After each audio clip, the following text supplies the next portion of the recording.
Ayan mga lods, medyo mapulat-pulat ng konti, pero pulat-pulatin pa rin naman natin ito mga lods. Ayan. Para talagang bago talaga ng sabaw mga lods, okay na siya. Pero siyempre mga lods, lagyan na natin mga lods yung ating cubes mga lods. Lagyan din natin ng cubes kasi para pampalasa din ito mga lods. Ayan. Yung ating cubes. Ito mga lods.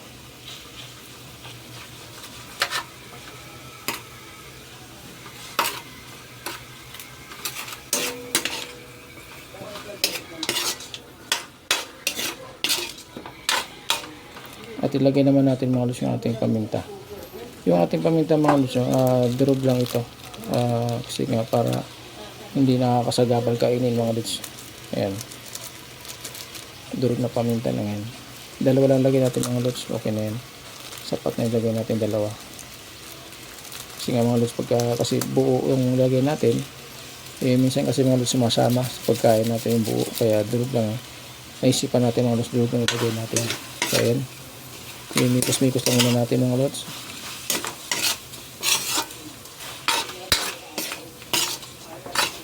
Okay, mikos-mikos. Ito kasi yung lods mga lods sa native medyo matagal siyang lutuin mga lods kasi nga native. Tsaka ang ganda nito, hindi tayo masyado nangangamba mga lods dahil ito ay talagang alam natin na ito ay walang nilagay na kung ano-anong mga mga lods, gamot, diba? Ayan, talagang sariling ito mga lods, kumbaga natural yung kanyang karne mga lods. So ayan, takpan lang muna natin mga lods. Ayan mga lods, mikos-mikos lang muna natin. Pero tingnan nyo mga lods, lumalabas yung kanyang taba. Ayan sarili niyang taba mga lods, lumalabas.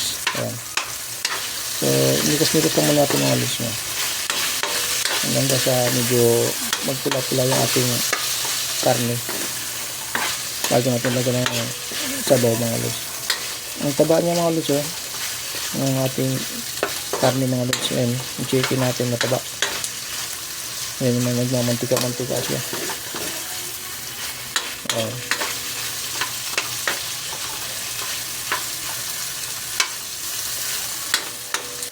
Takpan lang muna natin mga lods.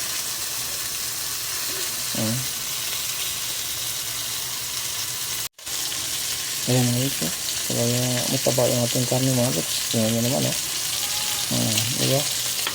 Kaya mantika, naglalabas ng mantika mga lods.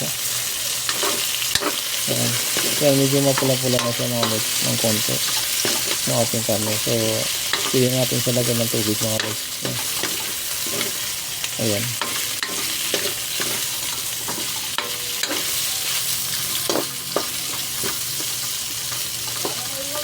Lagyan natin ng tubig mga lods.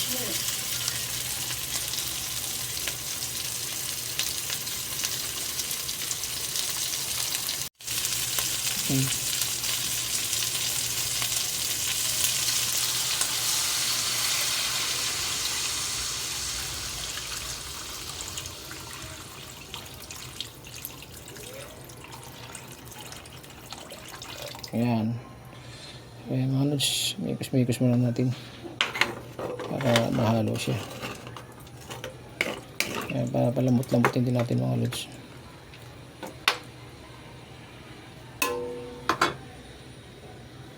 Okay.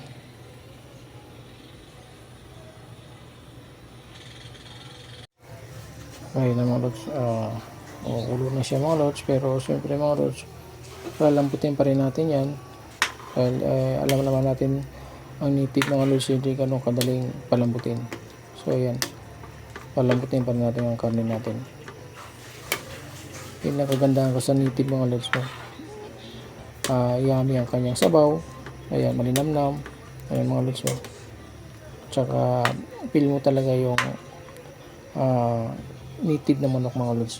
Ilagay muna natin mga lods yung ating lemongrass. Ayan, para sumarap yung ating yung gulay natin mga lods, madali lang malutuin yan. Mamaya natin ilagay mga lods. Palambot-lambutin din natin karne muna natin. So ayan, takpan lang muna natin mga lods ang ating karne habang siya ay kumukulo. hanggang sa lumambot mga lods. Ayan mga lods. Imikos lang natin. Ayan, at medyo malambot na siya mga lods. Ayan. Medyo malambot na yung ating karne. Ayan mga lods. Ayan. Lagyan natin ng konting asin mga lods.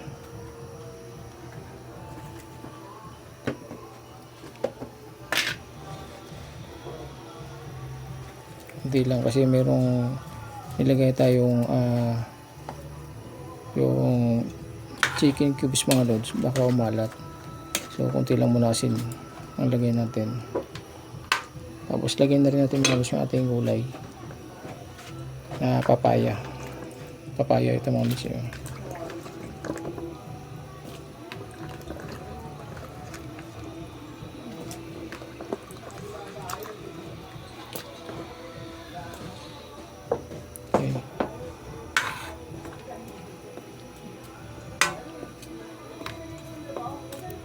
Ayan mga lods, takpan lang muna natin.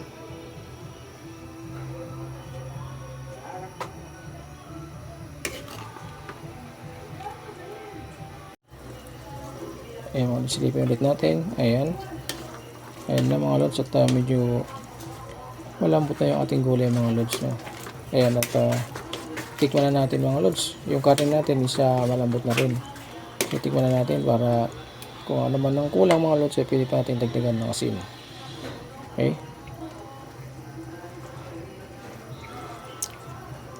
Wow. Kunting asin lang mga lods lalagay natin.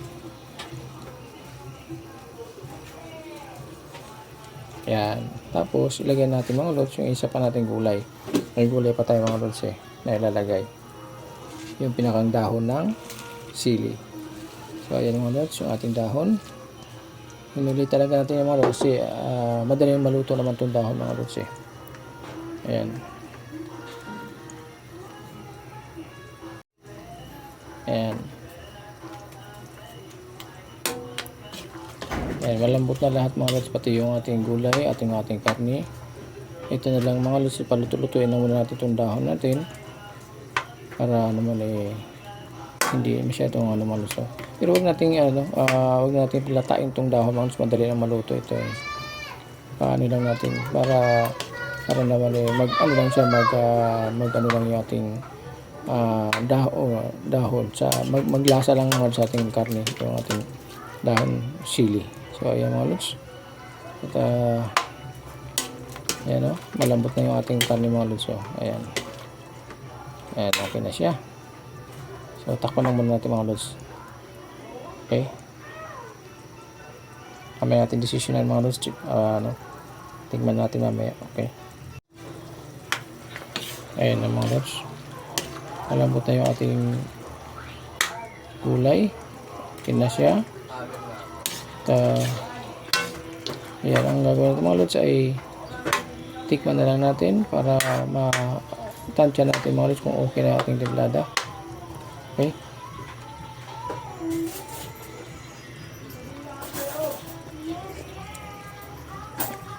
wow, yummy mga lods, sakto lang yung ating templada mga lods. So ayan, mga lods, at thank you very much. Thank you for watching mga lods. Ayan. Yan po ang ating recipe for today mga lods. Tinulang manok. So yan. Thank you very much. Thank you for watching mga lods. Bye bye.